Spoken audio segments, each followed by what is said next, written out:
Hey there, I'm David, and this is your easy guide to meditation practice. There are 13 videos in this series, and right now you're watching video 10, How to Avoid Distractions.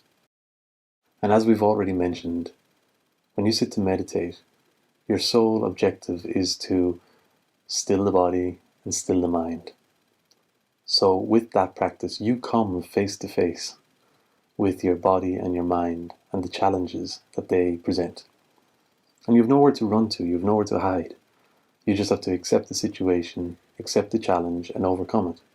Like everything else in life, whenever we're presented with a difficult situation or an uncomfortable situation or something which is just challenging, we can be very good at finding excuses and distractions to help us avoid actually doing that action. So there might be times when you just don't want to meditate. You're not in the mood and you just don't want to do it. And whether you admit it openly or not, you'll find ways to avoid having to meditate.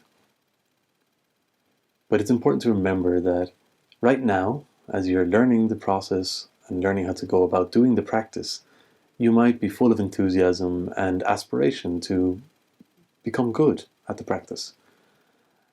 As the weeks continue, that determination might become a little bit weaker.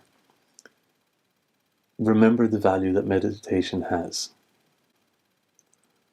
By sticking to the practice, you will be able to experience that value, and there will come a time when you actually will want to meditate. You will look forward to your meditation practice. You won't want to miss it. So beware of that tendency to find distraction.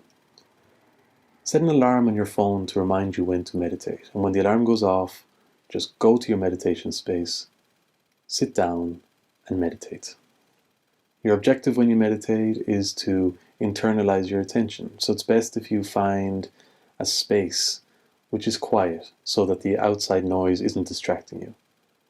If you need to use earplugs, especially at the beginning, when you might be very sensitive to any little noise, it might distract you, you can use earplugs. And then you close your eyes so as to avoid all visual distraction.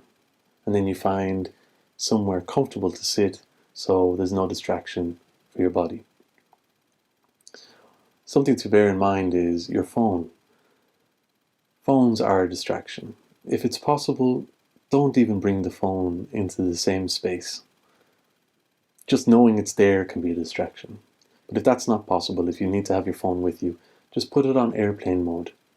You don't need to be notified of anything for the 10 or 20 or 30 minutes that you're meditating. It can also be helpful to keep a journal. When you're sitting to meditate and then you finish your practice, just open up your journal and write in what day it was, how long you meditated for, and you can write in how well your meditation went, or if you had any other observations, just jot them down in your journal. And if there's ever an occasion when you miss a day or 2 or 3, and you just don't meditate, pick up your journal, write down the dates, and just write down why you didn't meditate. Was there something going on, or what was it that kept you from meditating?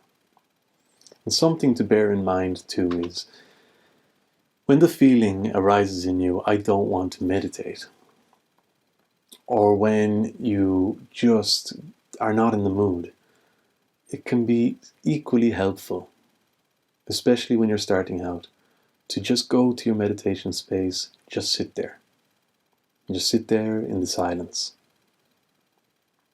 And at least in that way, you're giving yourself some space to disconnect from the world and to give yourself some attention.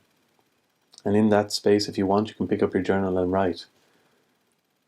This is not an alternative to meditation. It's just if you're finding a reluctance, a continual reluctance. Some of the distractions that people face is that they just waste time. You learn a technique. All you need to do is to apply what you learn and use it and meditate. But some people waste a lot of time learning about what other teachers are teaching and reading books and getting more information when they don't really need more information. What they need to do is apply the information that they've already received. But they'll go around and they'll talk to different people about their practice, and they'll start to doubt if what they're doing is right, and then they'll start to find fault in the practice and just go off on this trail of distraction and more distraction. All you need to do is take the process, learn it, practice it, master it, and that's it. And you can do it.